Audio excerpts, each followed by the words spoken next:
But how did women treat me before I got my body right? Well, it's interesting, man. The answer is that they treated me like shit, but I don't think it was necessarily because of the body. That's the thing. So after I got my body right, women still didn't treat me the way I expected.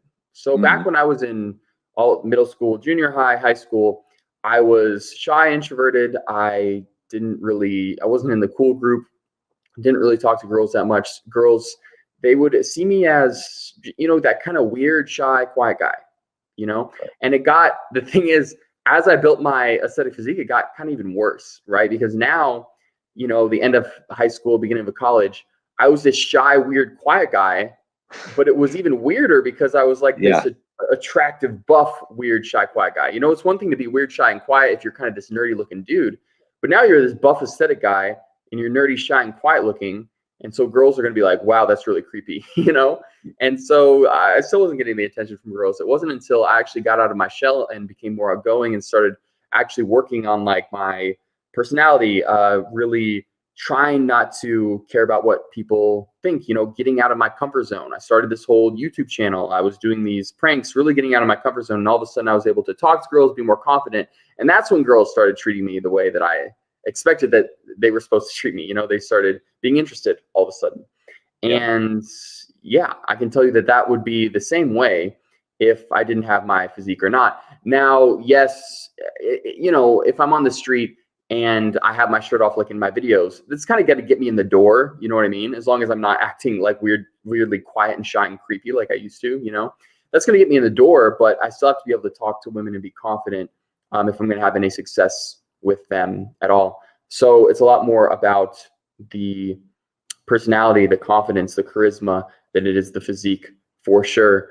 I guarantee you I could, at the end of my 40-day fast, when I was the skinniest guy possible, I guarantee you I would have had much, much more success with women than was it when I was at my peak physique, but weird, shy, and quiet. Like, absolutely no question. Yeah, see, that's so key. I'm glad you said that, because guys, you need to pay attention to what Connor's saying here, because so many of you guys are so obsessed with thinking that if you were Chad, if you were, if you had the perfect genetics or the perfect physique or whatever, that women would be attracted to you. Whereas, again, Connor can speak from his experience, and like I said, I've told you guys from my own experience, but it matters so much more, like who you are as a man, and how you project yourself and whatnot. Like, you get your foot in the door, sure, having a great physique, but what you say, like if it's not congruent, it's going to be weird. It's going to be creepy. She's going to lose interest. So yeah, absolutely. yeah. It's funny because I'm telling you, dude, it makes it more difficult. So it's one thing, like if you have a bald, short, ugly looking dude and he doesn't act that confident, well, that's considered normal, in fact, like, so take like a bald, short, fat guy, right? And say just he has a little higher level of confidence than normal.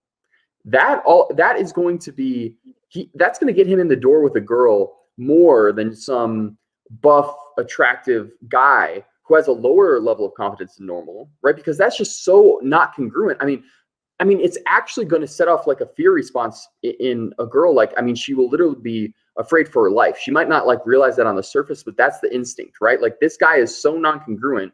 He looks like this buff, tall, handsome alpha male, yet he's not acting like one. That's so incongruent. That's creepy. On a deep biological level, she's literally scared for her life, right?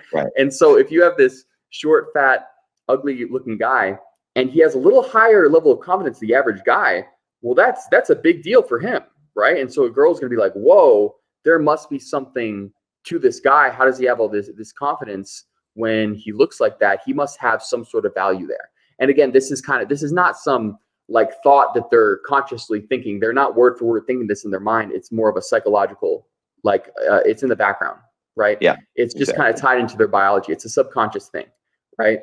But yeah, so this is the thing I'll tell guys. It's like, you got to embrace the things you're insecure about. You got to embrace, because if you have good, game, right? You can call it game. You can just call it confidence, charisma, whatever. If you have that good personality going, those insecurities that you think are going to work against you are going to work for you, because all of a sudden that's going to make your game appear even better. Yeah, Right? exactly. Yeah. So I would, yeah, embrace those insecurities, man. Those, those things that you don't like about yourself, turn them into a positive, because seriously, if you have really good game, it's going to make that game even better.